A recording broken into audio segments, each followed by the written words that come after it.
Hello everyone, जय Jagannath. Welcome back to my mini blog. काल सकाळ उठिक ब्रश सारा पर भात बसैली परिवा काटि नहीं किसी भजा समय है भिडियो किसी करने तो सब कम सारिक जल्दी जल्दी बाहर कलेज आसा पड़े एपटे पिलाकर एक्जाम चली कलेज गला भाविली सोयाबीन तरकारी करवा खाली भजा लगे खाई हेनी तो देखला एपटे भोक एत मात्रा जे अपेक्षा करने समय ना एमती भी वर्षा घड़घड़ी प्रबल मात्रा होता इच्छा कर तो से भजा और जहाँ काकुड़ी लगे खाई नहीं टे शोक उठला सन्दा किसी पिजुली खाई टेस्ट पूरा बेकार था घर आसी रहीगला तो जो सोयाबीन भाजिक रखी तो भाविली कषि ना रात रोटी सहित खाया तो जेहतु मसला पेस्ट किसी ना तो एमती नर्माल गुंड देकर भाजला बेलू जहाँ लगुव जानी और जो मैंने बाहर रहीकि मैंने रोसे कर खाऊँ मुझे निजे से रियलाइज करुँच से दुखटा मुझे बुझुच से भी जापे कष्टा दुखटा माने कम सारिक आसिक पुणी खावा बनइबा खाइबार पुणी शांति लगे माने टेस्ट ही नथिबो घरे कौन माँ आनिक बाढ़ी दौले माँ हाथ तीर पूरा आराम से खाई नी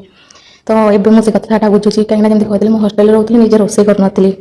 रोसे करदेवाक थी तो निजे गला बेलू जापी कष्टा आउ टेस्ट भी जहाँ हो धीरे धीरे हो कि या नुआ नुआ होमती लगुच कि गोटे जिन खुशी लगे रुटीटा प्राय समस्त ठीक हुए मोर रुटी सेपटा बहुत ही भल आसे मुझे कषि सारापर रुटीटा बन नहीं तो रुटी कर सारापर आम खाई नहीं तो एमती किसी थी आज दिन ब्लॉग टी जब वीडियो भल लगे लाइक करेंगे शेयर करेंगे और सब्सक्राइब करेंगे। Thank you.